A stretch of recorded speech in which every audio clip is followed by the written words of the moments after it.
ہو اور اتنا تمہیں یاد ہوتا ہے؟ فرماتے میں اس طرح ٹائم بچا کے ٹوپیاں بناتا، ان کو بیچتا، اور اس سے جو مجھے تھوڑے سے پیسے ملتے اس سے میں اپنے مدرسے کا خرچہ چلایا کرتا تھا۔ تو بعض بچے ایسے بھی ہوتے ہیں کہ اپنے بچپن میں ان کو اللہ رب العزت احساس ذمہ داری دے دیتا ہے۔ خود مفتی شفیع رحمۃ اللہ علیہ فرماتے ہیں کہ میں اپنی بستی سے جب دارالعلوم میں پڑھنے کے لیے آتا تو سردیوں کی راتوں میں امتحانوں کے قریب رات کو ذرا دیر تک پڑھنا ہوتا تھا، تیاری کرنی ہوتی تھی۔ جب میں واپس لوٹ کے آتا تو گھر کے سارے لوگ سوئے ہوتے تھے، امی اٹھتی اور اس وقت مجھے وہ کھانا گرم کر کے دیتی، تو میں امی کی منت سے ماجت کرتا کہ آپ کیوں سردیوں میں اٹھتی ہیں، بس آپ کھانا رکھ دیا کریں، میں خود ہی آ کے کھا لیا کروں گا۔ بڑی مشکل سے امی کو میں نے منایا۔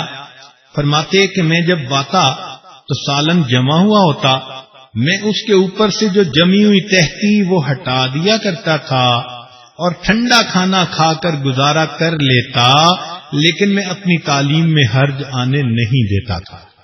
اب دیکھو نا، جن بچوں کے اندر بچپن لڑکپن سے یوں علم کا شغف ہو، شوق ہو، طلب ہو، احساس ذمہ داری ہو، اور وہ علم کی خاطر اس طرح اپنی ضرورتوں کو بھی قربان کریں، پھر وہ لوگ ہوتے ہیں جو اپنی جوانی میں آسمان علم کے اوپر ستارے بن کر چمکا کرتے ہیں۔ پھر ایک وقت آیا، اللہ رب العزت نے اس بچے کو مفتی اعظم پاکستان بنا دیا۔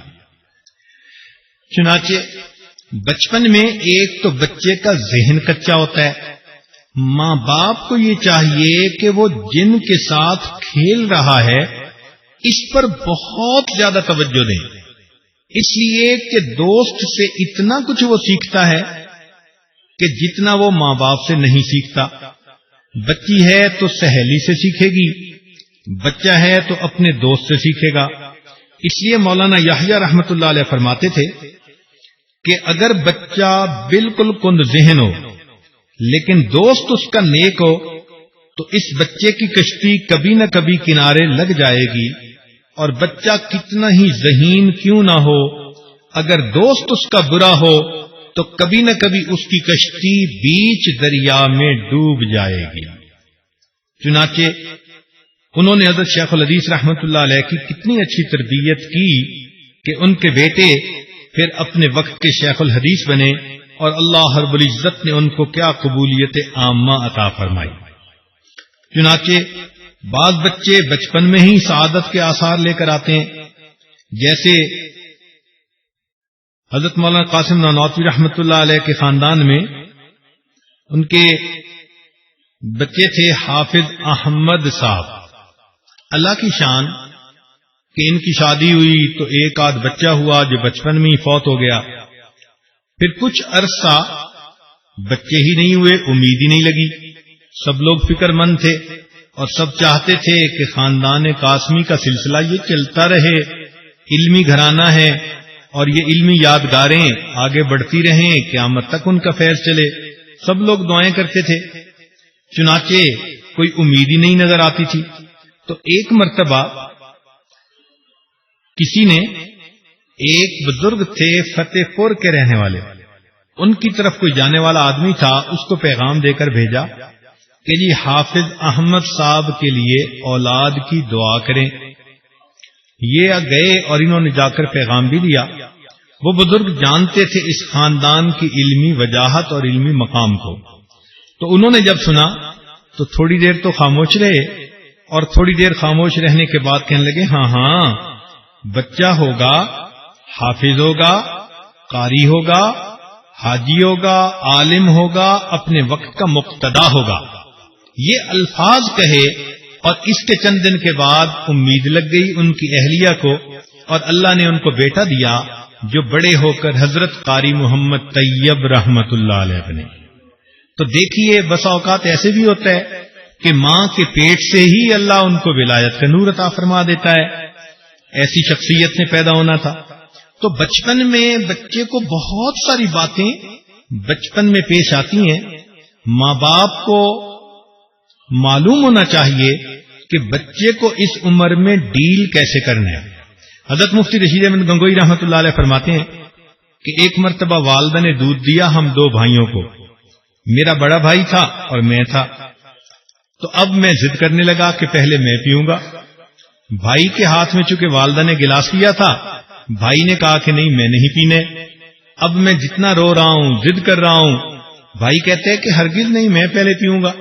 کہنے لگے جب میں نے زیادہ رویا دھویا اور ادھم مچایا تو بھائی نے غصے میں آ کے اپنا بھی دودھ پیا اور میرے حصے کا بھی دودھ پی لیا اور خالی گلاس ایک طرف کو رکھ دیا کہ اب تمہیں دودھ ملنا ہی نہیں۔ فرماتے ہیں کہ ایسا یہ واقعہ میرے ذہن پر نقش ہوا کہ اس کے بعد پوری زندگی میں نے کبھی بھی ضد نہ کی، یہ سوچتے ہوئے کہ ضد کرنے سے تو انسان اپنے حصے سے بھی محروم ہو جایا کرتا ہے۔ تو ایک سبق سیکھا اس بچپن کی زندگی میں۔ تاہم یہ تو جنرل باتیں تھیں جو آپ کو بچوں کے بارے میں بتائیں تاکہ انڈرسٹینڈنگ رہے کہ بچے سے ڈیل کرتے ہوئے ہمیں کیا چیز ذہن میں رکھنی چاہیے۔ ہاں، بچوں کے جھگڑے میں یہ بات سمجھیں کہ جھگڑا ہونے کے 3 سٹیپ ہوتے ہیں۔ پہلا سٹیپ یہ ہوتا ہے کہ انسان کو کوئی چیز ناپسند آتی ہے، کوئی چیز انسان کو ناپسند آتی ہے، وہ اسے ڈس لائک کرتا ہے، یہ فرسٹ سٹیپ ہوتا ہے کسی چیز کا۔ پھر سیکنڈ سٹیپ ہوتا ہے کہ اس ڈس لائک کرنے والی چیز یا بات پر اس کو ناراضگی ہو جاتی ہے۔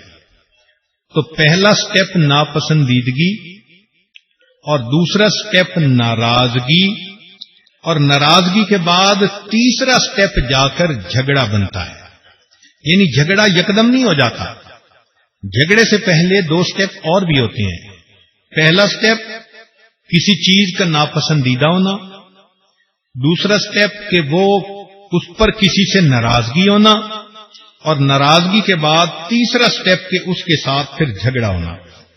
بچوں کے جھگڑے چھوٹی چھوٹی چیزوں پر ہوتے ہیں۔ مثلا کسی نے کھلونا چھین لیا، آپس میں جھگڑا ہو گیا۔ آم گھر میں لگا ہوا تھا، درخت نیچے گرا، ایک نے کہا میں نے اٹھانے، دوسرے نے کہا میں نے اٹھانے، چلو اس بات پہ آپس میں جھگڑا ہو گیا۔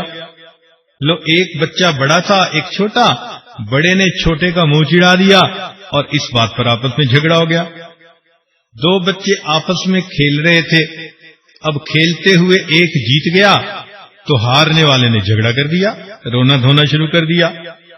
تو بچے کی یہ فطرت ہوتی ہے کہ وہ چاہتا ہے میری خواہش پوری ہو۔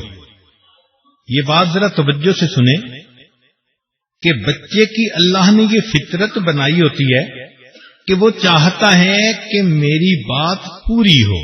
اس لیے تو انسان کے نفس کو بچے سے تشبیہ دیتے ہیں کہ نفس بھی یہی چاہتا ہے کہ میری خواہش پوری ہو۔ ہر بچے کی یہ فطرت ہوتی ہے کہ میری خواہش پوری ہو۔